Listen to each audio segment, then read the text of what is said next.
दयानंद सरस्वती अपने जीवन में मैडम ब्लावात्स्की के इतने प्रभाव में रहा कि उसने अपनी जो वसीयत बनवाई थी उस वसीयत में एक दावेदार मैडम ब्लावात्स्की को ही बनाया गया था। आप सोच सकते हैं कि दयानंद ने किस प्रकार से अपनी छवि एक क्रांतिकारी हिंदू समाज के पुनरुद्धारक के रूप में स्थापित करने का प्रयास किया। लेकिन आंतरिक सत्य क्या था कि दयानंद ने 1882 में जो अपनी वसीयत छपवाई है उसमें 18 लोग थे। परोपकारिणी सभा का उल्लेख किया गया है उसमें। तो स्वीकार पत्र उसने छपवाया था जो मेरठ में रजिस्टर करवाई गई थी इस पत्रावली को। और ये पत्रावली कब बनी थी? 1882 में, 1882 में। तो थियोसॉफिकल सोसाइटी के जो संस्थापक लोग थे, जिसमें कर्नल हेनरी आलकाट था, जिसमें मैडम हेलेना ब्लावात्स्की थी, इन दोनों लोगों को भी दयानंद ने अपने निजी वस्त्र, पुस्तक, प्रकाशन और उसका जो भी अवशेष बचता उसके मरने के बाद उसकी जो संपदाएं होती या जो भी अंत्येष्टि का जो अधिकार होता वो 18 लोगों के पास था परोपकारिणी सभा के बैनर तले। और इसमें मैडम ब्लावात्स्की और कर्नल हेनरी आलकट को भी इसने सम्मिलित किया था। तो दयानंद ऐसा नहीं है कि वो हिंदुओं के लिए काम कर रहा था या वेदों के उद्धार के लिए काम कर रहा था। दयानंद हिंदुओं को उनके पारंपरिक सनातन धर्म परंपरा से तोड़कर अपने संगठन में जोड़ने का प्रयास कर रहा था। और उनको पहले एक बार कुल परंपरा से तोड़ दिया जाता, शास्त्रीयता से विमुख कर दिया जाता, वेदों के नाम पर उनको अपने पास बुलाकर उनको वेदों का अनर्थ ही बताया जाता, तो उस स्थिति में वापसी का तो कोई मार्ग बचता नहीं, क्योंकि मन तो विकृत हो चुका है। अंततः क्या होता कि जो मुख्य उद्देश्य है म्लेच्छराज का, दैवी संपदा की हानि, आसुरी संपदा की वृद्धि, उसी में इसके लोग लगे रहते। तो यहां पर आप 150 सालों का ईसाई मिशनरी का इतिहास देखें। 150 वर्षों में ईसाई मिशनरियों में ने भारत में जितना धर्मांतरण कराया उसका आंकड़ा निकाल कर देखें। और ये आंकड़ा निकाल कर देखें कि उनमें से कितने लोग अपनी विशुद्ध कुल परंपरा से जुड़े हुए थे और फिर ईसाई बने। बहुत कम लोग मिलेंगे जो दुर्भाग्यवशात या बिल्कुल लोभ से ग्रस्त होकर ऐसा किए होंगे। लेकिन ये जितने लोग आर्य समाज और ये जितने अलग अलग प्रकार की संस्थाएं हैं, एनजीओ हैं, जो सनातन धर्म के मूल सिद्धांत के विरुद्ध जाकर बनाई गई, ये सभी एनजीओ जहां पर सक्रियता से कार्य कर रही हैं, उन्हीं सभी स्थानों में धर्मांतरण ईसाइयों ने अधिक किया है। और यहाँ तक कि कोल्हापुर में तो आर्य समाज आधिकारिक रूप से क्रिश्चियन मिशनरीज के साथ मिलकर साहू घाटगे के नेतृत्व में कार्य कर रहा था। इसका तो रिकॉर्डेड डॉक्यूमेंट भी ऐतिहासिक प्रमाण के रूप में प्रस्तुत किया जा सकता है। तो मैक्स मूलर ने जिस समय वेदों का भाष्य लिखने का षड्यंत्र किया, दयानंद ने उसका विरोध किया। बाखर से ऐसा देखने पर लगता है कि दयानंद ने वैदिक मत की रक्षा की, लेकिन दयानंद ने क्या वेद के अर्थ को प्रकाशित किया? नहीं, दयानंद ने सायणाचार्य जी के, महिधराचार्य जी के उवट के भाष्य को भी गलत बताया।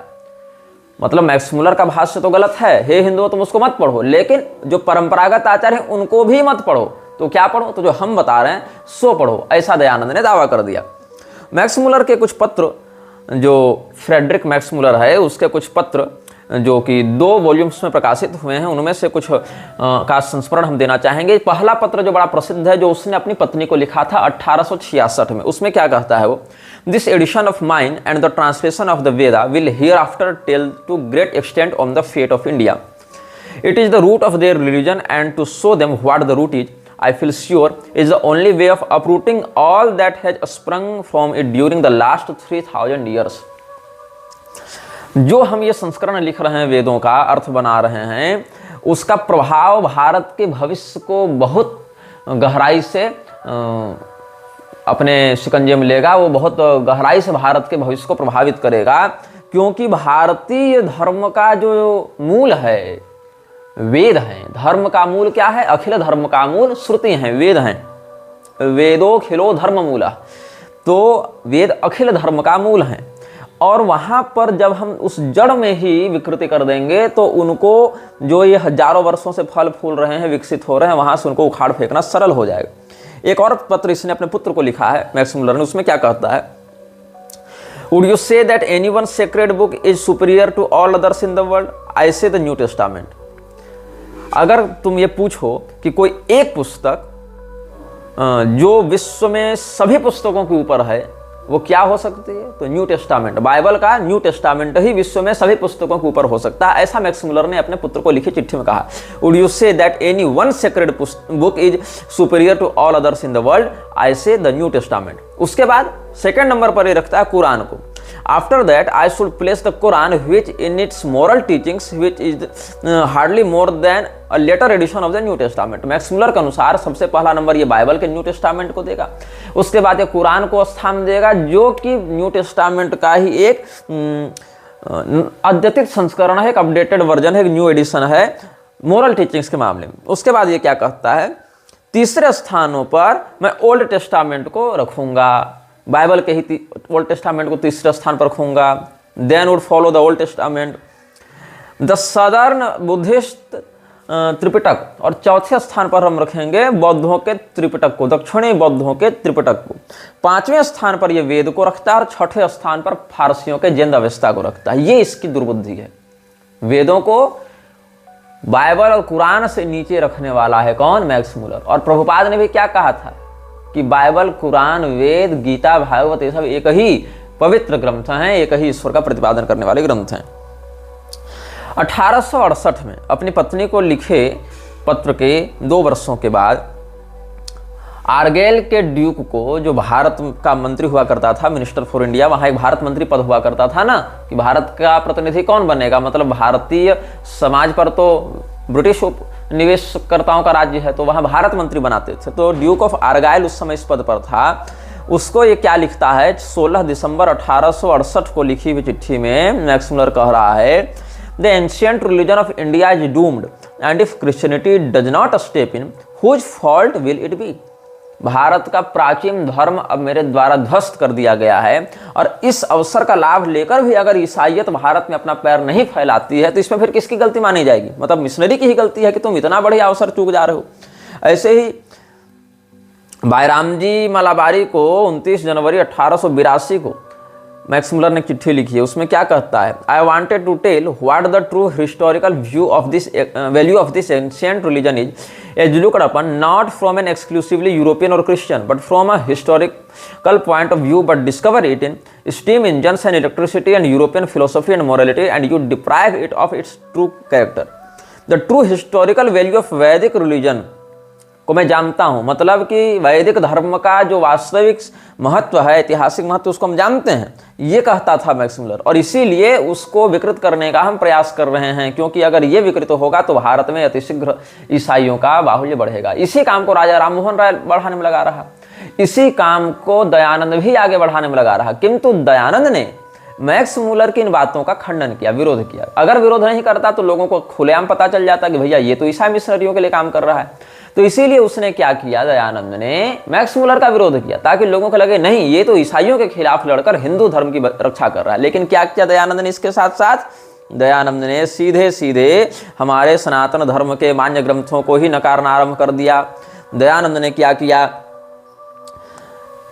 वो जितने भी स्वमत विरुद्ध ग्रंथ हैं उनको उसने प्रक्षिप्त कह दिया। भारतेंदु हरिश्चंद्र जो बड़े प्रसिद्ध साहित्यकार हुए, उन्होंने एक टिप्पणी की थी दयानंद सरस्वती के विषय में। क्या कहते हैं भारतेंदु हरिश्चंद्र, पहले केवल भागवत का खंडन किया, फिर सब पुराणों का, फिर कई ग्रंथ माने कई छोड़े, अपने काम के प्रकरण माने, अपने विरुद्ध को छेपक कहा, भाष्य में रेल तार आदि कई अर्थ जबरदस्ती की। इसी से संस्कृत विद्या को भली भांति न जानने वाले ही प्रायः इनके अनुयायी हुए। जाल को छुरी से न काटकर दूसरे जाल से ही काटना चाहा, इसी से दोनों आपस में उलझ गए और परिणाम गृह विच्छेद उत्पन्न हुआ। किसका? दयानंद का यह दुष्परिणाम समाज को देखने को मिला। ये किसका वचन है? ये भारतेंदु हरिश्चंद्र का वचन है। और जो दयानंद सरस्वती ने लिखा है विदेशियों के विषय में, उसमें एक सत्यार्थ प्रकाश के 10वें 11वें समोल्लास को तुम पढ़ोगे तो इसमें एक बात है मूर्तियों के विरुद्ध, मूर्ति पूजा के विरुद्ध, कि जब संवत 1914 में अंग्रेजों ने तोपों से मंदिर उड़ा दिए थे तो मूर्तियां कहाँ गई थी? अधेलों ने तो वीरता की और शत्रुओं को मारा, बघेलों ने तो, हाँ टाइपिंग मिस्टेक है, बघेलों ने तो वीरता की और शत्रुओं को मारा, परंतु मूर्ति एक मक्खी की टांग भी न तोड़ सकी। यदि श्री कृष्ण के सदृश कोई होता तो उसके धुर्रे उड़ा देता और वे भागते फिरते। भला यह तो कहो कि जिसका रक्षक मार खा जाए उसके शरणागत क्यों न पीटे जाए। और फिर यूरोप वासियों की प्रशंसा करते हुए दयानंद क्या लिखता है, यूरोपियनों की उन्नति के कारण है उनमें बाल्यावस्था में विवाह न करना। तो शास्त्रों जो कन्यादान की आई है उसका निषेध कर दिया कि अंग्रेज लोग बहुत बढ़िया कर रहे हैं बचपन विवाह न करके। हमारी बहु बेटियों की जो स्थिति है समाज में धर्मशास्त्रीय मर्यादा के अनुसार, उसको इसने खंडित किया। अपने बच्चों को सुशिक्षित करना, तो क्या हम सुशिक्षित नहीं कर रहे थे? हमारी शिक्षा तो उनकी शिक्षा की अपेक्षा कई गुना लौकिक पारलौकिक दृष्टि से उन्नत थी। स्वयंवर विवाह होना, और इस बात को भी यहाँ पर कह दिया कि जिसका मन जिससे लगे उसको तुम शादी करके ले जाओ। वहाँ पर स्वयंवर का जो शास्त्रीय अर्थ है वो लागू नहीं होता, लेकिन वहाँ पर क्या है, स्त्री पुरुष का एक दूसरे प्रति आकर्षण हुआ तो कर लियो संबंध, न हुआ तो तलाक दे दियो। यही वहाँ पर यूरोपियन व्यवस्था थी। उसी की प्रशंसा करते हुए दयानंद लिख रहा है, उनका शिक्षित होकर धूर्तों का उपदेश न सुनना। मतलब वे शिक्षित हैं और धूर्त लोग उनको उपदेश देंगे तो नहीं सुनेंगे। धूर्त यहाँ किसको कहा जा रहा है? मूर्ति पूजकों को, सनातन धर्मियों को ही।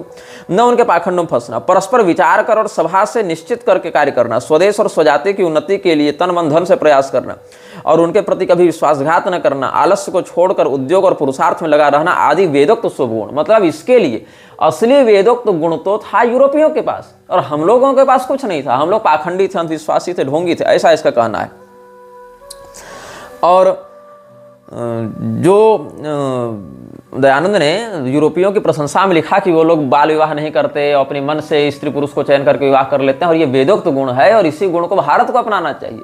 इस छोटी सी पंक्ति का और इस पंक्ति के माध्यम से सनातन धर्म की परंपरा को तोड़ने का क्या दुष्परिणाम हुआ कि आज घर घर वर्ण संकरता फैल गई, घर घर व्यभिचार होने लगे, घर घर वेश्यावृत्ति होने लगी, और उसको उन्नत समाज के रूप में, वोक कल्चर के रूप में देखा जाने लगा। 2 से 3 पीढ़ी जाते जाते ये चारित्रिक पतन दयानंद ने करवा दिया। जो अंग्रेजों का अभिष्ट था उसी को दयानंद ने अन्य प्रकार से परोसकर व्यक्त किया। क्योंकि जब आप मूर्ति पूजा का खंडन इस प्रकार से करेंगे तो आपके मन में इस्लाम और ईसाईयत के प्रति कोई आक्रोश नहीं बचेगा। करे ठीक है, हमारे मंदिरों को लूट दिया, हमारी मूर्तियों को तोड़ दिया, तो क्या दिक्कत है, हम ही गलत थे जो मूर्ति पूजा कर रहे थे। ये दयानंद ने षड्यंत्र किया है कि तुम्हारे मन में यह भाव डालना कि तुम मूर्ति पूजा गलत कर रहे हो, इसीलिए तुम्हारे मंदिरों को कोई तोड़ दे तो तुमको फर्क नहीं पड़ना चाहिए।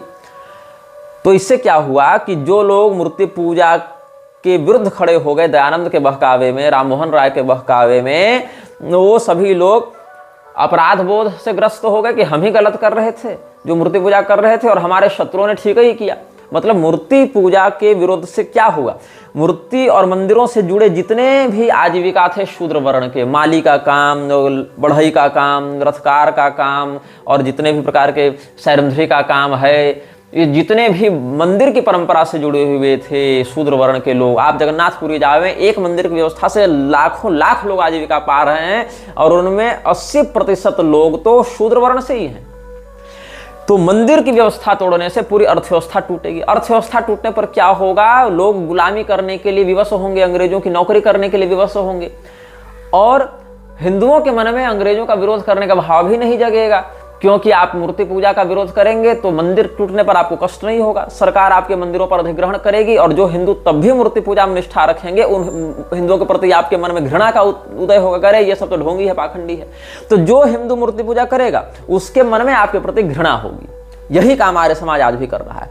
फिर अगर उस मंदिर को कोई तोड़ने आएगा, उस मंदिर के ऊपर अत्याचार होगा, तो आपके मन में कोई क्रोध नहीं होगा, क्षोभ नहीं होगा, करे ठीक है जाओ होने दो। तो इससे इस्लाम और ईसाईयत के प्रति आपके मन में कोई संघर्ष की भावना नहीं बचेगी। आपको क्या लगेगा कि ठीक है ये लोग कर रहे हैं तो उससे हमारा क्या बिगड़ रहा है। तीसरी बात, इसमें कर्मणा वर्ण व्यवस्था को लाने का दुष्परिणाम ये कि कोई भी व्यक्ति मुसलमान ईसाई पहले आपके मंदिरों को तोड़ेगा, आपके मन में कोई क्रोध नहीं, फिर आपके यहाँ आकर आर्य समाज मंदिर में कहेगा हम आर्य बन गए, फिर जैसा काम है वैसा वर्ण होता है, तो क्या होगा, फिर वो कहेगा कि हम ब्राह्मण बन गए, क्षत्रिय बन गए, फिर आपकी बहू बेटी भी उठा कर ले जाएगा और लोग कहेंगे अरे ठीक ही तो है, वो ब्राह्मण क्षत्रिय तो कर्म से होते हैं इसलिए ऐसा हो गया। कितना बड़ा षड्यंत्र है इसको तुम समझना, वृक्षराज की इस व्यवस्था के पीछे कितना बड़ा षड्यंत्र चल रहा है। और जिन धर्मशास्त्रों से ये सब बातें खंडित होंगी उन सबको अप्रमाणिक मान लिया जाए। इसीलिए क्या कहता है, तीसरे समोल्लास के आगे आप बढ़ते जाएंगे तो क्या कहता है कि ये सब मिथ्या जाल कहा है पुराणों को इसे, कि कुछ ग्रंथ परित्याग के योग्य जाल ग्रंथ, कपोल कल्पित मिथ्या ग्रंथ है। इनमें यदि थोड़ा बहुत सत्य भी है तो वह वेद का और असत्य इनके घर का है। इसीलिए इन असत्य मिश्रित ग्रंथों को उसी तरह त्याग देना चाहिए जैसे विष युक्त अन्न को। सत्य का ग्रहण तो वेदादि शास्त्रों से ही हो ही जाता है, फिर इस मिथ्या जाल को क्यों गले लगाया जाए। अब मिथ्या ग्रंथ क्या होगा इसके लिए, मिथ्या जाल क्या होगा इसके लिए, तो मिथ्या जाल हैं जो भी वेद पुराण और स्मृतियां तंत्र जो दयानंद के मत के विरुद्ध हैं। वेद को भी पूरा नहीं मानते। उपलब्ध 20-22 शाखाओं में, जिसमें 14 तो बिल्कुल अविच्छिन्न परंपरा से भी प्राप्त होने, उसमें केवल 4 को ही मानते हैं। तो क्या ये वेद को भी पूरा माने? नहीं, वेद भी इनके मापदंड पर वेद माने जाएंगे, नहीं तो नहीं माने जाएंगे। कोई भी आप उपनिषद दिखाइए जहां से मूर्ति पूजा सिद्ध होती है, ये कहेंगे वेद ही नहीं है। कोई भी श्रुति दिखाइए, अजायमानो बहुधा विजायते इत्यादि दिखाइए, नहीं, कुछ नहीं मानना है इन लोगों को। इन लोगों को नतस्य प्रतिमास्ति पर लड़ना है, लेकिन उसके बाद वाले विषय पर चर्चा नहीं करने के। नतस्य प्रतिमास्ति, ये पूरा तो मंत्र नहीं है ना, यस्य नाम महद्यस, ये सब भी तो चर्चा करेंगे। वहां इतना ही भाव है कि उस अद्वितीय परमेश्वर के ऐश्वर्य का, महत्व का प्रतिमान दूसरा नहीं है, मतलब उसके समान दूसरा नहीं, उसकी तुलना, उसकी उपमा किसी से नहीं की जा सकती। परब्रह्म के अनुपमेय होने में, उसकी अद्वितीयता में नतस्य प्रतिमास्ति यस्य नाम महद्यस, इस श्रुति का प्रयोग किया जाता है। वहां से प्रतिमा को ये मूर्ति कह देते हैं और उतना ही नतस्य प्रतिमास्ति उठाकर बात करने लग जाते हैं ये मूर्ख। तो क्या होता है कि दयानंद ने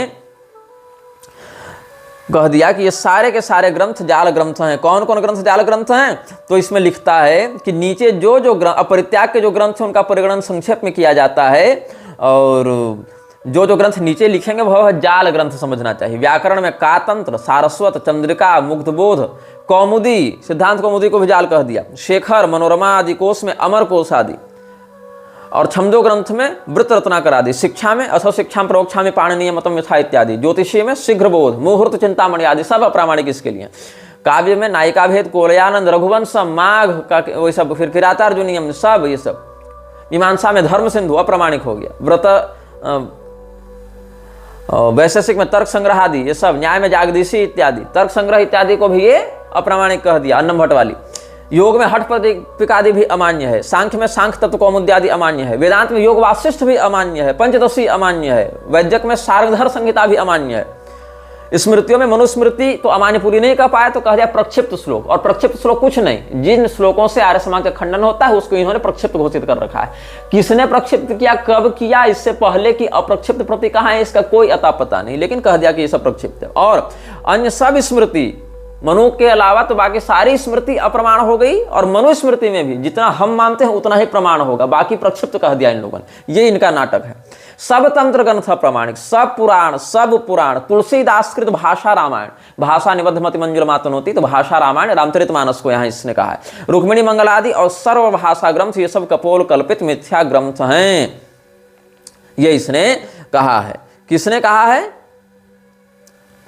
दयानंद ने। अब इस ग्रंथ में क्या हुआ, जो हमने अभी इन ग्रंथों का नाम बताया, इन ग्रंथों में दयानंद की सारी पोल खोलने की क्षमता है, इसीलिए उन सभी ग्रंथों को इसने अप्रामाणिक कह दिया। और ये जो हैं संप्रदाय, ये सब जो ग्रंथ हैं, ये सब दयानंद ने प्रथम शत्रु के रूप में बताया। ये हमारे प्राथमिक शत्रु हैं, यही हमारे असली शत्रु हैं। उसके बाद जब व्यापक विरोध होने लगा समाज में, तब इसने सोचा जब तो डैमेज कंट्रोल करना पड़ेगा, तो थोड़ा बहुत ईसाइयों के विरुद्ध भी लिखना पड़ेगा, इस्लाम के विरुद्ध भी लिखना पड़ेगा। तब इसने 13वां और 14वां समोल्लास, बाद में असली सत्यार्थ प्रकाश में नहीं, उसके बाद में ऐड करके डाला गया, उसमें अल्टरेशन की गई। और उससे पहले संस्करण में भी बहुत कुछ बातों को हटाया है, तोड़ा है, मरोड़ा है, सीधे सीधे प्रकरण ही हटा दिए हैं प्रथम संस्करण के सत्यार्थ प्रकाश से। इसीलिए मैं कहता हूं कि ये सारे जितने एनजीओ बाज हैं ना, ये सब धर्म नहीं है, ये सब अंग्रेजों के उठाए हुए संस्थान हैं। यहां तक कि आर्य समाज में तुम विवाह करने जाओ तो दोनों का हिंदू होना भी जरूरी नहीं है, एक पक्ष हिंदू है पर्याप्त है, बाकी सब लोग आर्य हो गए। कृणवंतो विश्वम आर्यम कहते हैं, तो पूरा संसार आर्य, और हमारा मेंबरशिप ले लो तो तुम आर्य समाजी, और तुम फिर कुछ भी करो। ये नाटक चला रखा है इन लोगों ने। शादी के बाद जितने लव जिहादी हैं सब आर्य समाज में जाकर वहां से हिंदू होने का, आर्य होने का सर्टिफिकेट लेकर आ जाते हैं। उसके बाद उनका षड्यंत्र तो तुम जान ही रहे हो कि क्या क्या करते हो। यहां तक कि इन लोगों ने क्या किया है, हमारे मान्य उपनिषदों को प्रक्षिप्त और मिलावटी घोषित कर दिया, और दयानंदोपनिषद नाम का एक फर्जी उपनिषद निकाल रखा है। दयानंदोपनिषद कभी मिलेगा तो पढ़ लेना। और यहां तक कि संस्कृत के विद्वानों से चापलूसी करवा के, जिसमें एक व्यक्ति का मैं नाम लेना चाहूंगा, कपिल देव द्विवेदी। कौन है, कहाँ का प्रोफेसर है, पता कर लेना। कपिल देव द्विवेदी ने दयानंद का स्तोत्र लिख दिया है। तुलसीदास जी का ग्रंथ अप्रामाणिक हो गया, लेकिन दयानंद की स्तुति होनी चाहिए। भगवान की पूजा नहीं हो सकती है, भगवान की मूर्ति नहीं बनानी है, लेकिन जो शास्त्रोक्त है उसको नहीं मानना इनके लिए, लेकिन दयानंद की बड़ी बड़ी मूर्तियां लगी रहेंगी। जब मैं बहुत बच्चा था तो हमारे पिताजी ने आधुनिक शिक्षा दिलाने के उद्देश्य से सोचा कि किसी आधुनिक विद्यालय में भी डालना चाहिए। शास्त्रीय शिक्षा तो दे ही दे रहे हैं घर में, लेकिन समाज में और भी क्या चल रहा है इसको जानने के लिए सीबीएसई कोर्स में उन्होंने मुझे डाला। तो उस समय डीएवी ग्रुप के एक प्रतिष्ठित विद्यालय में हमारा नामांकन हुआ, और उस समय डीएवी ग्रुप मुझे लगभग मान लीजिए आप 80% छूट में पढ़ा रहा था। मतलब वो फीस नहीं लेते थे, केवल 5,000 रुपये सालाना पिताजी देते थे। कब की बात है, 2003-4 की बात है। तो उस समय लगभग 2-2.5 साल हम पढ़े होंगे। मैंने प्रथम, द्वितीय और उसके बाद 5-6 महीना और हम पढ़े थे, इतनी कक्षाएं वहाँ पढ़े थे। और उस समय प्राइड ऑफ डीएवी का हमको इन लोगों ने पुरस्कार दिया था, और एक महाधिवेशन हुआ था डीएवी ग्रुप का। तो हमने संस्कृत में एक नाटक किया था, अष्टावक्र का हमने वहाँ पर अभिनय किया था। अष्टावक्र हम बने थे और संस्कृत में वो नाटक किया था। तो इसके कारण डीएवी समूह में जो वहाँ बड़े बड़े डायरेक्टर आए थे उसमें हमारी अच्छी प्रतिष्ठा थी उस समय। तो प्राइड ऑफ डीएवी का हमको उन्होंने पुरस्कार दिया था। धीरे धीरे अच्छा, पिताजी को भी आर्य समाज के इतने गहरे षड्यंत्रों के विषय में नहीं पता था। उनको लगा कि ठीक है आधुनिक शिक्षा देने के लिए भेज रहे हैं, लेकिन धीरे धीरे उन लोगों ने जब कहा कि नहीं ये मूर्ति पूजा नहीं, वैसा नहीं, ऐसा नहीं, अपने भाषणों में वो लोग लिख लिख कर देते थे कि तुम इसको प्रेजेंट करना, मतलब आर्य समाज का प्रचार करना। पिताजी ने देखा ये क्या लिख कर तुमको दिया गया। मैंने कहा वही तो समझ में नहीं आ रही ये बात पिताजी, ये लोग राम भगवान को, कृष्ण भगवान को, सबको, किसी को नहीं मानते कुछ, और हम तो प्रतिदिन अपना बजरंगबली की पूजा करके ही स्कूल जाते हैं, तो ये क्या ये लोग बता रहे हैं। तब पिताजी गए, हमारा नाम कटवा दिया। तो फिर वहाँ झगड़ा हुआ, फिर दूसरे विद्यालय में गए, वहाँ से फिर बुला कर लाया गया कि नहीं दोबारा इस बच्चे का यहाँ नामांकन कराया जाए, हम लोग इस प्रकार से नहीं व्यवहार करेंगे। दोबारा जब आए 1-2 महीना और पढ़े, तब फिर से वही प्रपंच शुरू हो गया। पिताजी के सामने हमको कहने लगे वो लोग, आर्य समाजी लोग, कि ये बाबा जी की बात नहीं माननी है, हम जो कह रहे हैं वो माननी है। तब पिताजी ने कहा कि तुम हमारे ही पुत्र को हमारे ही स्वधर्म विरुद्ध कर दे रहे हो, तो तुम किस प्रकार की शिक्षा इसको दोगे। वहीं झगड़ा हुआ, और आर्य समाजियों के मुंह पर पिताजी ने उनको खूब सुनाया, और हमें वहाँ से कहा कि अब चलो जो पढ़ाना होगा हम पढ़ाएंगे, जैसे पढ़ाना होगा वैसे पढ़ाएंगे। तो फिर पिताजी हमको वहाँ से हटा दिए। तो बचपन में, बहुत बचपन में, 6-7-8 वर्ष की उम्र में 2-2.5 साल के लिए डीएवी ग्रुप में आधुनिक शिक्षा प्रणाली के विषयों को जानने के लिए हमारा नामांकन करवाया गया था। लेकिन सैद्धांतिक रूप से तो हम उससे प्रभावित नहीं हुए। प्रभावित हुए रहते तो झगड़ा ही नहीं होता। झगड़ा हो गया क्योंकि सिद्धांत टकराने लगे ना। तो इन लोगों ने क्या किया, वहाँ पिताजी ने यही पूछा था केवल कि ये जो आपने प्लेग्राउंड में इतनी बड़ी दयानंद की मूर्ति लगा रखी है, इसको अगर हम जाके 10 जूता मारें तो आपको कैसा लगेगा। तो नहीं ऐसा कैसे, वैसा कैसे। तो फिर भगवान कृष्ण और भगवान श्री रामचंद्र जी जिनकी प्रतिमा का शास्त्रीय वर्णन मिलता है, उन वर्णनों को अस्वीकार करने के लिए तुम लोग सीधे सीधे मूर्ति पूजा को नकली कह देते हो, और फिर उसी दयानंद की मूर्ति खड़ी करके उसका अनावरण करके उसको फूल माला चढ़ा रहे। तो तुम मानना क्या चाहते हो भाई, तुमको मानना क्या है यहाँ की। तो इसने क्या लिख दिया है, नमामि मूल शंकरम दयाकरम गुणाकरम प्रभाकरम सुधाकरम समस्त लोक भास्करम। मतलब पूरे विश्व में अगर कोई सूर्य है तो दयानंद है इनके लिए। और महर्षि वृंद वंदितम, दयानंद महर्षि नहीं रहा, महर्षि लोग तो इसकी सेवा करते हैं, इस लेवल पर दयानंद को पहुंचा रखा है। महर्षि वृंद वंदितम श्रुतिर निनादनंदितम अनाथ नाथमाश्रयम सदा सदार्य संश्रयम। अनाथों का नाथ है दयानंद। ये चापलूसी देख रहे हैं इन लोगों की, नए नए स्तोत्र रचे जा रहे हैं। और कहता है जो दयानंद के चरणों की सेवा करेगा वो समस्त शोक से मुक्त हो जाएगा। त्वदंघ्रि पद्म सेवनम समस्त शोक शोषणम अशेष दोष दूषणम सुधई सुखौघ सिंधु पोषणम। कितना कुछ इसने चापलूसी में लिखा है, बहुत है लेकिन ज्यादा नहीं बताऊंगा। इतना ही जान लो कि जो लोग ये कहते हैं कि दयानंद ने इस्लाम के विरुद्ध लिखा, ईसाइयत के विरुद्ध लिखा, उनको ये समझना चाहिए डैमेज कंट्रोल करने के लिए, हिंदुओं को मूर्ख बनाने के लिए केवल है। सार्वदेशिक पत्रिका का 1942 का संस्करण निकाल कर देखना, हाजी अल्लाह राखिया का वर्णन मिलेगा रहमतुल्लाह, जो कच्छ का स्वर्ण व्यापारी था, उसने कितना डोनेशन दिया है आर्य समाज को आगे बढ़ाने में। और दयानंद के जीवित रहते लाहौर में जब आर्य समाज की स्थापना हो रही थी, मुंबई में पहले हुई फिर लाहौर इत्यादि में हुई, वहाँ अनारकली कोठे का मालिक था रहीम खान, उसने कितना डोनेशन दिया, ये सब का रिकॉर्ड निकाल कर देखना कि किनके पैसों से ये सब चल रहे थे। रहमतुल्लाह क्या करता था, रहीम खान क्या करता था, लाहौर के अनारकली कोठे वाला, ये सब बहुत कुछ तुमको प्राप्त होगा। दयानंद स्तव बना रखा है, दयानंदोपनिषद बना रखा है। और जो ये लोग कहते हैं हम लोग गीता को प्रामाणिक मानते हैं, वाल्मीकि रामायण को प्रामाणिक मानते हैं, तो वाल्मीकि रामायण में उत्तरकांड को पूरा प्रक्षिप्त मानते हैं और बीच बीच में कई प्रकरण और श्लोक को ही प्रक्षिप्त मानते हैं। और महाभारत में भी 8,000 श्लोक को प्रामाणिक मानते हैं। श्रीमद् भगवत गीता में मात्र 70 श्लोक को प्रामाणिक मानते हैं ये लोग, बाकी पूरा प्रक्षिप्त ये लोग मानते हैं। तो इनका क्या है कि हिंदू धर्म से जुड़े हुए एक दो विषय, वेद उठा लो, गीता उठा लो, वेद में सारे भागों को हटा के अपने मतलब की 2-4 श्रुतियां संहिताएं रख लो, गीता में से सारी बातों को हटा के 10% बातों को अपने रख लो, ताकि हिंदू को लगे कि हाँ ये तो हमारे ही हिस्सा है। मनुस्मृति में से सब हटा के थोड़ा बहुत अपने काम का रख लो, तो हिंदुओं को लगेगा ये तो अपने काम के लोग हैं, ये तो अपना उद्धार कर रहे हैं, हमारा कल्याण चाहते हैं। लेकिन उस प्रकार से सभी मान्य शास्त्रों को हटा दो और केवल अपने मतलब की 2-4 बातों से हिंदुओं को आधी अधूरी अर्ध कुकुटी के माध्यम से भ्रमित कर दो। और हमारे जो सनातन धर्म के कथित धर्मगुरु मूर्ख नालायक भरे पड़े हैं। अभी धीरेन्द्र का तुम देखो बागेश्वर धाम वाले पेज में जाकर दयानंद सरस्वती को प्रणाम कर रहा है, उसको श्रद्धांजलि दे रहा है। अम्बेडकर का चरण तो पहले ही चूम चुका है, अब दयानंद का चरण चूम रहा है, जबकि वही दयानंद भगवान श्री रामचंद्र जी को भगवान ही नहीं मानता। वही दयानंद गोस्वामी तुलसीदास जी और रामचरितमानस के विरुद्ध कितना कुछ बोला है। लेकिन इन लोगों को क्या मतलब है, हमको गाली देंगे ये लोग कि तुम निंदा कर रहे हो। अरे जिसने वास्तव में निंदा की उसका हम विरोध कर रहे हैं, तुम निंदकों के चरण चूम रहे हो और उनकी पोल खोलने वाले को तुम निंदक बता रहे हो, ये तुम्हारी मूर्खता है। तो जो मैडम ब्लावात्स्की के विषय में हम बता रहे थे, उसका क्या संबंध रहा दयानंद से।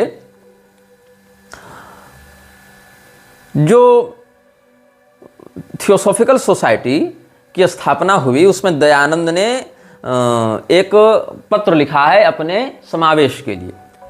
तो दयानंद ने थियोसॉफिकल सोसाइटी ज्वाइन भी की है और दयानंद ने थियोसॉफिकल सोसाइटी से अपना संबंध तोड़ भी लिया। दोनों बातें हुई, यहाँ घुसा भी और यहाँ से वो भाग भी गया। क्यों गया बाहर, क्यों उसने फिर बाद में थियोसॉफिकल सोसाइटी का विरोध भी किया, इसके विषय में भी हम आपको बताएंगे। लेकिन इससे पहले हम आपको बताएं द ग्रेट व्हाइट ब्रदरहुड के बारे में। द ग्रेट व्हाइट ब्रदरहुड क्या है? ये थियोसॉफिकल सोसाइटी का वास्तविक नाम है। थियोसॉफिकल सोसाइटी तो बाहर से चल रही थी ना, अंदर से इस संस्था का, क्योंकि फ्रीमेसन्स के ये लोग थे, तो इन्होंने द ग्रेट व्हाइट ब्रदरहुड अपना नाम रखा था। और ये क्या है, कुछ विशेष मनुष्यों के या कुछ विशेष शक्तियों के माध्यम से लोगों को एक विशेष बात का उपदेश देने के लिए इन लोगों ने संगठन बनाया था। 32 लोगों के विषय में हम पहले अनुभागों में बता चुके हैं आपको। तो ये जो लोग थे उनको मास्टर्स ऑफ एंशिएंट विजडम कहा जाता था, या the ascended masters, the church invisible और द हेरार्की कहा जाता था इन लोगों को, या फिर उच्च स्तरीय गुरु कहा जाता था, या चर्च इनविजिबल, मतलब ऐसी संस्था, ऐसा चर्च जो हमें दिख नहीं रहा है लेकिन जिसके संकेत हमें प्राप्त हो रहे हैं। The great white brotherhood. अब कहा गया कि द ग्रेट व्हाइट ब्रदरहुड में कितने लोग हैं, तो सबसे पहला व्यक्ति जो इसके विषय में खुलकर सामने आया वो हमारे इस प्रकरण की नायिका जो थी हेलेना पेट्रोवना ब्लावात्स्की, वो थी the white brotherhood, the great white brotherhood की ये प्रोमिनेंट लीडर रही। इसके बाद इसने क्लेम किया कि हमें बहुत सी शक्तियों से संकेत प्राप्त हो रहे हैं और हम उन्हीं के आदेश पर चलेंगे। तो इसके पीछे पीछे कौन लोग आए? हेलेना रोइचिडिच आई, एलाइस ए बेली आई, गै बालार्ड आया, गेराल्डिन इनोसेंट आई, एलिजाबेथ क्लेर प्रोफेट, बॉब सैंडर्स और बेंजामिन क्रेम, ये सब लोग मिलकर, इन लोगों के नाम भी पहली बार ही बता रहा हूं, ये थियोसॉफिकल सोसाइटी के साथ उतनी सक्रियता से नहीं जुड़े थे जितने बाकी लोग जुड़े थे, लेकिन द ग्रेट व्हाइट ब्रदरहुड के बैनर तले ये लोग थियोसॉफिकल सोसाइटी को समाज में आगे बढ़ा रहे थे। अब ये पूछा गया कि ये जो परम गुरु की बात है, जो एसेंडेड मास्टर्स की बात है, वो मास्टर्स कौन है? तो कहा हमको जिन गुरुओं से ज्ञान मिलता है वो गुरु में मास्टर जीसस हैं। सबसे पहले तो जीसस क्राइस्ट से हमें सिग्नल मिल रहा है, फिर चीन के विचारक कन्फ्यूशियस हैं, फिर गौतम बुद्ध हैं, फिर जीसस की अम्मा हैं Mary the mother of Jesus हैं, फिर हिलेरियन है, फिर इनोक है, पॉल द वेनेटियन है और क्वाइन यीन है, सेंट जर्मन हैं और कुथुमी हैं। इनमें से कोई व्यक्ति सनातन धर्म का नहीं है, सारे लोग वेद विरोधी मत के प्रसारक प्रचारक हैं, इसमें कोई भी वैदिक मत का अनुयायी नहीं है। तो द ग्रेट व्हाइट ब्रदरहुड, जिसके कथित सारे उपदेशक या संकेत प्रदाता सारे अवैदिक म्लेच्छ मतों के आसुरी तत्वों के पोषक रहे, उन सारे लोगों से जुड़ी संस्था में दयानंद क्या कर रहा था?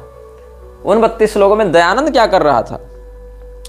अब कहा गया कि ये सारे लोग जो हैं वो तुमको क्यों ज्ञान बता रहे हैं, तो इसीलिए कहा गया कि हम जो है मेटाफिजिकल एक्सपीरियंसेस कर रहे हैं और हमारा यह कर्तव्य है कि हम उस परम ज्ञान को मानवीय सभ्यता में लागू करके मनुष्यों को उद्धार का मार्ग दिखाएं। और इसके लिए थियोसॉफिकल सोसाइटी के राइटिंग्स के अंतर्गत HP ब्लावात्स्की ने एक पुस्तक लिखी जिसका नाम था अग्नि योग।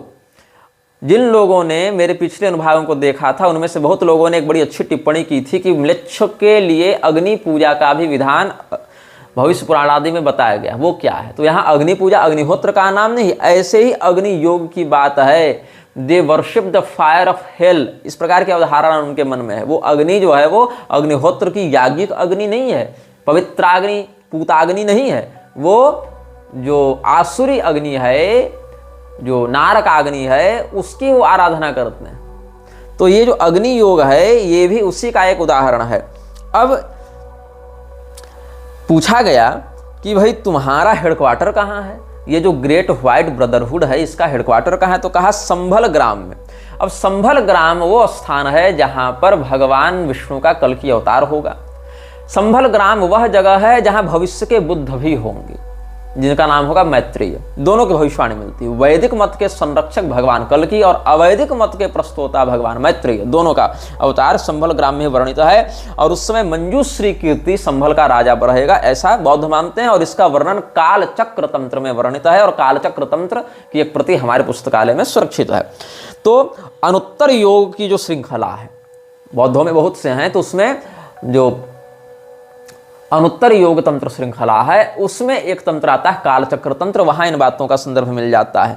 तो ये जो ग्रेट व्हाइट ब्रदरहुड है ये कहता है कि हम संभल ग्राम से अपना सिग्नल प्राप्त कर रहे हैं। पुनश्च उसमें सिग्नल देने वाला कोई वैदिक शास्त्रीय मत का आचार्य नहीं है।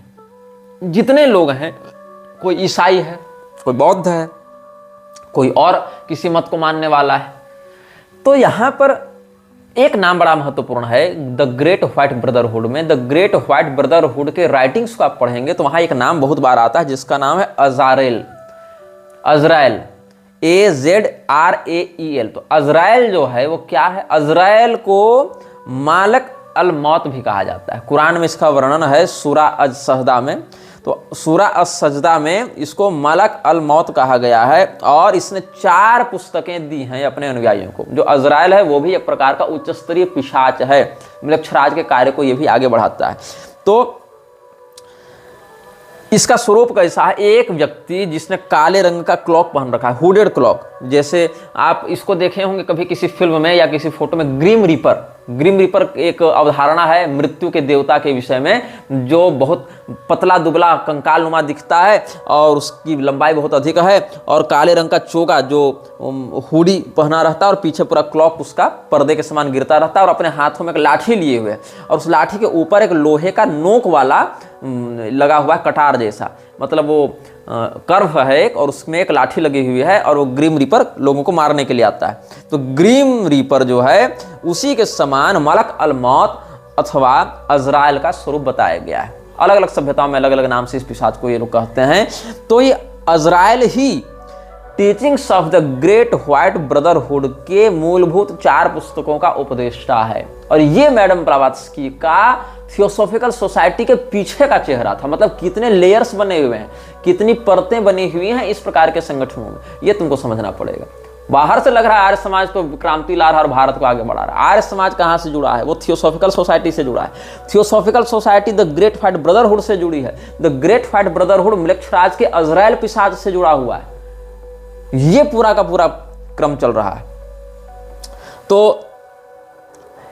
1850 और 1860 के बीच में HPB जब कबालिस्टों से मिल रही थी, जो यहूदियों का एक तांत्रिक संप्रदाय माना जाएगा, और द्रूज रिलीजन एक था वहाँ पर, कबीली लोगों ने द्रूज नाम का एक मत चला रखा था, और कॉप्टिक क्रिश्चियनिटी, इन लोगों के ये संगठन में रही थी। तो रोशन के साथ ये, जब रोशन उसके साथ यात्रा किया करता था ना, रोशन 32 में से तीसरा व्यक्ति था, आप उसके विषय में पिछले अनुभागों में सुन सकते हैं। तो रोशन के साथ ये कायरो में रहने लगी थी। वहाँ पर उसको बहुत कुछ तंत्र विद्या के विषय में जानकारी मिली, वहाँ वो प्रैक्टिस करने लगी। फिर उसको जमाल अद-दीन अफगानी मिला था, जो पॉलिटिकल रिफॉर्मर और सूफी टीचर हुआ करता था। उसके बाद ये मैक्स थियन से मिली, जो एक पोलैंड का जू था, जो लुई बेम्स्टेन के नाम से भी प्रसिद्ध था। तो इसके विषय में बता चुके हैं। इसका मीरा अल्फासा से क्या संबंध था, मीरा अल्फासा का अरविंदो से क्या संबंध था, बहुत लोगों से मिली। और उसके बाद फ्री मैसन्स का एक लीडर था राफेल बॉर्ग, इससे ये मिली। तो राफेल बॉर्ग और एचपीबी और मेटामॉन और बेम्स्टेन, ये सारे लोग मिलकर कायरो में 1871 में तांत्रिक ऑकल्ट सोसाइटी की रचना करने का, स्थापना करने का प्रयास करते हैं, लेकिन उस समय ये असफल होते हैं। ये लोग कोई समाज सुधारक और कोई क्रांतिकारी छवि वाले लोग नहीं थे, एक सब बहुत ही घृणित कार्य करने वाले पिशाच पूजक थे जो मिलक्षराज के काम को आगे बढ़ाना चाहते थे। तब क्या हुआ, 1871 में जब कायरो में ये संगठन करने का स्थापना का प्रयास करने लगे, ऑकल्ट सोसाइटी बनाने का, और ये असफल हुए, तो उसके 2 साल के बाद रोशन के साथ ये फिर से मिलकर न्यूयॉर्क में अपने मैसोनिक, फ्रीमेसन और रोसिक्रूसियन एसोसिएट्स के साथ मिलकर, रोसिक्रूसियन सोसाइटी के विषय में हम पहले बहुत पुराने अनुभागों में बता चुके हैं। तो फ्रीमेसन्स के साथ और रोसिक्रूसियन सोसाइटी के साथ मिलकर इसने 1873 में न्यूयॉर्क में चार्ल्स सॉथर्न का सहयोग लेकर थियोसॉफिकल सोसाइटी की नींव डालने का प्रयास किया। और सॉथर्न कौन था? कैग्लियास्त्रो का आपने नाम सुना होगा। कैग्लियास्त्रो एक भविष्यवक्ता हुआ करता था, जिसके विषय में अरविंदो विशेष एपिसोड में हमने बताया है। शायद एपिसोड 34 या 35 होना चाहिए, 34 के आसपास मैंने बताया था। तो कैग्लियास्त्रो जिस संस्था से जुड़ा हुआ था, जिसमें मैसोनिक राइट ऑफ मेम्फिस था और सोसाइटियस रोसिक्रुयाना इन एंजेलिया, तो इन दोनों संगठनों से कैग्लियास्त्रो सम्मानित था, एसोसिएशन था। इन्हीं दोनों संगठनों से जुड़ा था सोथेरन, जो चार्ल्स सोथेरन था। तो चार्ल्स सोथेरन ही थियोसॉफिकल सोसाइटी को बनाने में फ्रीमेसन और रोसिक्रूसियन लोगों को साथ में लाकर एचपीबी का सहयोग करता है। उसके बाद इजिप्ट में, मिस्र में एक लक्सर ब्रदरहुड था, ब्रदरहुड ऑफ लक्सर, लश्कर नहीं, लक्सर, LUXOR, वो लश्कर तैयबा वगैरह अलग होता है। तो ये जो ब्रदरहुड ऑफ लक्सर था, ये भी पैशाचिक गतिविधियों को अंजाम देने वाला एक गुप्त संगठन था। और ये इससे कौन जुड़ा था? बेम्स्टेन। तो बेम्स्टेन ही बाद में मैक्स थियन बन गया था ना, जो मैक्स थियन मीरा अल्फासा के गुरु बना बाद में, जो अरविंदो विशेष में हम बता चुके हैं। तो ये जो ब्रदरहुड ऑफ लेक्सर था, ये भी बड़ा मिस्टीरियस था और इससे जुड़ा हुआ था बेम्स्टेन। तो अलग अलग गुप्त संस्थाओं के लोगों ने मिलकर एक और दूसरी संस्था की नींव डाली थी, और secret society like the Rosicrucian lodge, यही इनकी महत्वाकांक्षा थी कि हम रोसिक्रूसियन लॉज की तरह एक सीक्रेट सोसाइटी की स्थापना करें। और एचपीबी ने कर्नल ऑलकट के साथ मिलकर फिर 1878 में टीएस को आधिकारिक रूप से मैसोनिक ऑर्डर बनाने का और मैसोनिक ऑर्डर के अंतर्गत कार्य कराने का विजन रखा, और ऐसा इन्होंने किया। और फिर 1879 में जब ये भारत आई, तो ब्लावात्स्की यहाँ के लोगों से और प्रभावित होने लगी, और वो फिर उनके माध्यम से अपने कार्य को आगे बढ़ाने लगी, जिसमें सबसे पहला व्यक्ति जो ऑलकट और एचपीबी के जीवन में इस कार्य को आगे बढ़ाने के लिए सामने आए, उसका नाम था Swami Dayanand Saraswati. After her 1879 arrival in India, however, new forces behind the scenes became far more important influences on Blavatsky. Initially, she and Olcott honored Swami Dayananda Saraswati, founder of the reform group of the Arya Samaj, as their Indian guru.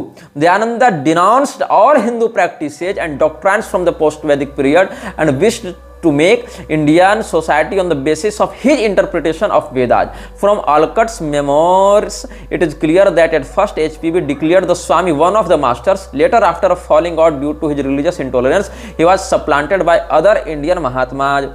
क्या हुआ? दयानंद सरस्वती को इन लोगों ने अपना गुरु के रूप में स्थापित किया, चूंकि उसके पास एक धर्मगुरु की छवि थी, एक नाम था, एक वेशभूषा थी। तो हिंदुओं के मध्य अपनी घुसपैठ करने के लिए दयानंद एक अच्छा माध्यम हो सकता था। और बाद में इन लोगों ने क्या किया, आप पढ़ेंगे जो यूनिवर्सल फ्री मैसनरी की जो वेबसाइट है, वहाँ पर सेंजार के विषय में जो बातें बताई गई, वहाँ क्या कहते हैं ये लोग कि if the manuscript the heretic code is written in Sanjar Brahmabhasya, it can only be read or understood by initiated Brahmanas who have already received the revelation of Atharvana and Angiras. The last and supreme initiation. Atharvan और आंगिरस विद्याओं में, इन तंत्र विद्याओं में जिसकी आभिचारिक निपुणता रहेगी, ऐसा ब्राह्मण ही सेमजार भाषा के ग्रंथ को और ब्रह्मभाष्य को समझ सकता है। और ब्रह्मभाष्य वास्तविक भाषा है ब्रह्मांड की, जो बाद में लोगों ने संस्कृत के रूप में जानना प्रारंभ किया, लेकिन संस्कृत उसका मूल रूप नहीं है। वास्तविक तो संस्कृत से भी पुरानी भाषा सेमजार ही है, ऐसा इन लोगों ने बताने का प्रयास किया था। तो दयानंद सरस्वती का इस प्रकार से संबंध हमने बताया कि कैसे द ग्रेट व्हाइट ब्रदरहुड के बैनर तले उसके अभियानों को, अजराइल के उपदेशों को ये लोग आगे बढ़ाने के लिए अलग अलग गुप्त संस्थाओं के लोगों ने मिलकर थियोसॉफिकल सोसाइटी की नींव डाली, और फिर थियोसॉफिकल सोसाइटी ने दयानंद सरस्वती से हाथ मिलाया। और यहाँ तक कि रुडोल्फ हॉर्नले को ये कहना पड़ा, जो क्वींस कॉलेज का प्रिंसिपल था बनारस में, उसको ये कहना पड़ा कि He, Dayananda, may possibly convince the Hindus that their modern Hinduism is altogether in opposition to the Vedas. If once they become thoroughly convinced of this radical error, they will no doubt abandon Hinduism at once. They cannot go back to the Vedic state that is dead and gone and will never revive. Something more or less new must follow. We hope it may be Christianity. कि दयानंद हिंदुओं के मन में ये बात डालने में सफल हो जाएगा कि वेद अलग हैं, पुराण अलग हैं, और वैदिक मत जो है वो वास्तविक है, पौराणिक मत नकली है। और एक बार हिंदू इस बात को जान गए, समझ गए, तो पुराणों से उनकी निष्ठा समाप्त हो जाएगी और फिर उनको ईसाइयत की ओर ढकेलना हमारे लिए सरल हो जाएगा। ये प्रोफेसर रुडोल्फ ने कहा, और प्रोफेसर रुडोल्फ दयानंद का बहुत निकटवर्ती व्यक्ति था। आगे के अनुभागों में हम आपको बताएंगे कि आर्य समाज में कौन से फ्रीमेसन्स के एक्टिव सदस्य घुसे हुए थे और कैसे इन लोगों ने आर्यन मेसोनरी की स्थापना की थी। यह वीडियो जल्द ही हटा दिया जा सकता है। कृपया थर्ड पार्टी एप्स का उपयोग करके डाउनलोड करें। आप इस वीडियो को अपने चैनल पर फिर से अपलोड भी कर सकते हैं।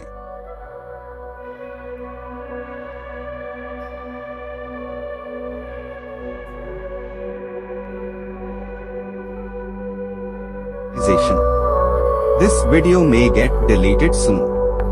Please download using third-party apps. You may also re-upload this video on your channels. Thank you.